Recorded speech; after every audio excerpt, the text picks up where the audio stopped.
Apple is often praised as one of the most successful and influential technology companies in the world.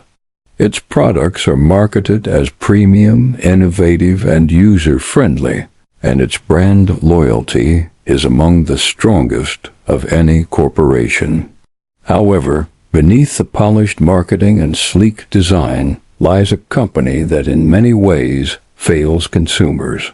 This video argues and hopefully succeeds to show that Apple overcharges its customers and ultimately delivers a worse overall experience than Android-based alternatives. Apple consistently charges premium prices that are not justified by corresponding improvements in hardware or functionality.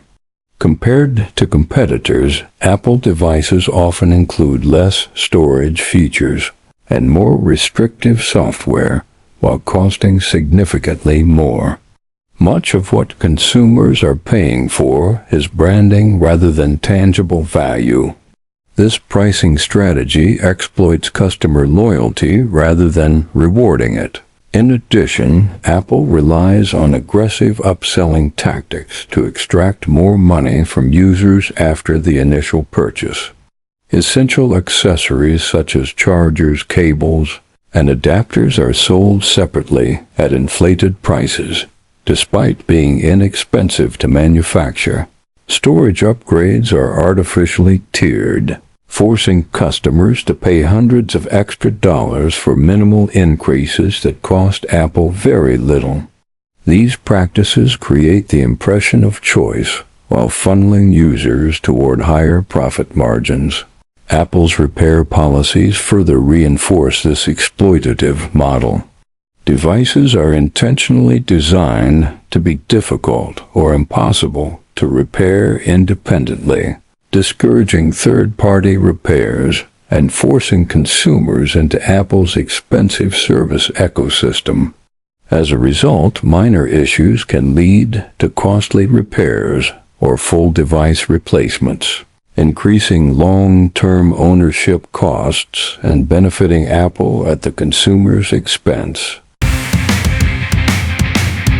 Apple has cultivated a reputation as an industry innovator.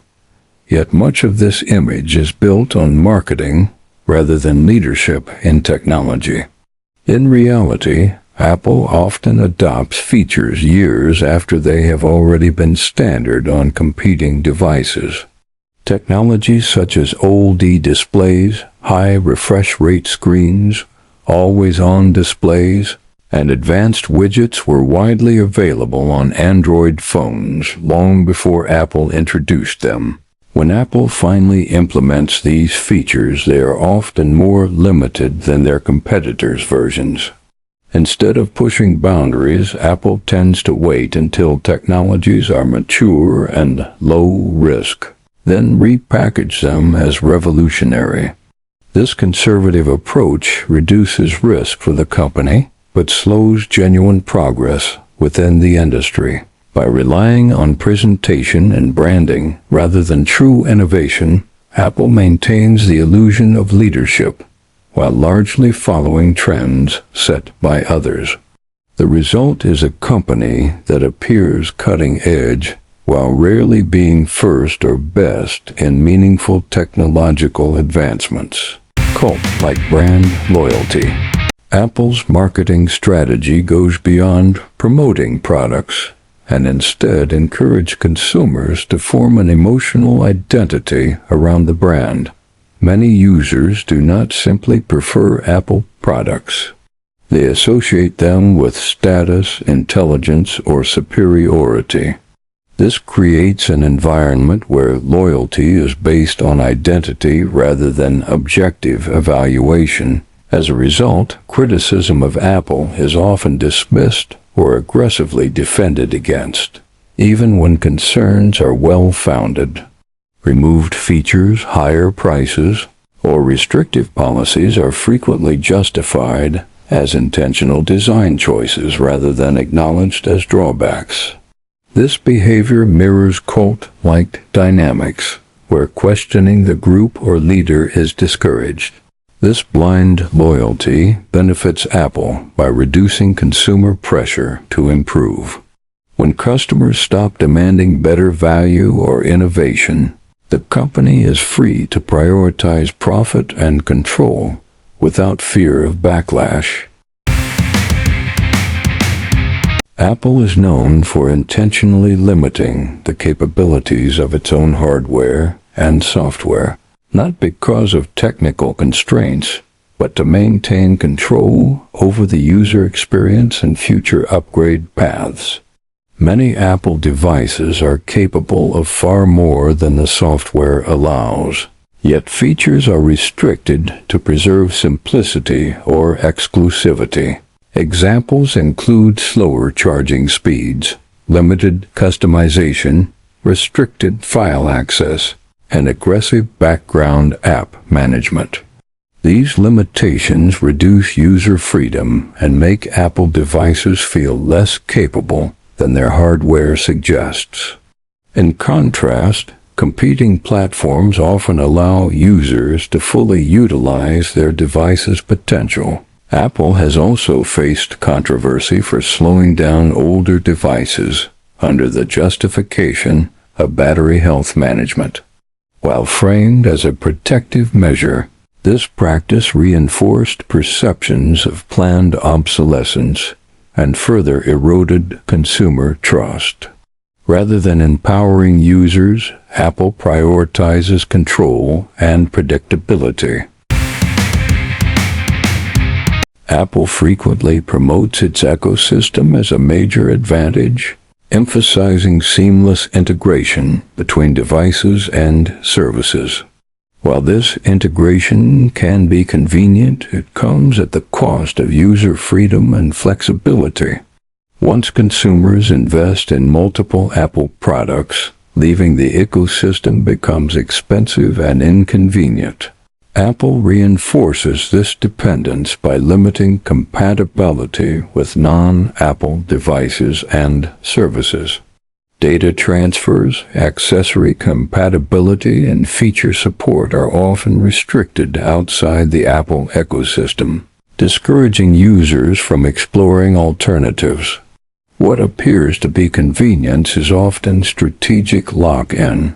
Rather than competing on merit alone, Apple relies on ecosystem dependency to retain customers. This approach prioritizes retention through friction rather than through offering the best possible products or services. Why Android is better overall?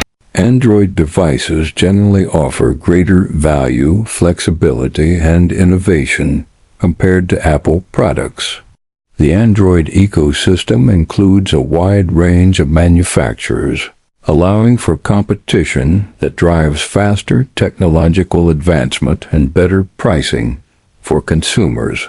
Users can choose devices that best fit their needs, rather than being confined to a single company's vision. Android also provides significantly more customization and user control. Features such as deeper system access, flexible file management, and extensive personalization options allow users to truly own their devices. Hardware advancements such as faster charging, better multitasking, and earlier adoption of new technologies further highlight Android's advantages. Overall, Android treats users as capable decision makers, while Apple assumes control on their behalf. For consumers who value freedom, innovation, and value for money, Android consistently delivers a superior experience. Apple's success is not built on superior technology, but on branding, control, and consumer dependency. The company overcharges its customers, lags behind in innovation, cultivates cult-like loyalty, intentionally restricts its technology, and traps users within a closed ecosystem. While Apple products may be polished and functional, they are rarely the best choice for informed consumers. In comparison, Android offers greater freedom, better value, and a more honest relationship between manufacturer and user. For those who prioritize control, innovation, and fairness, Apple is not just overrated, it is fundamentally worse.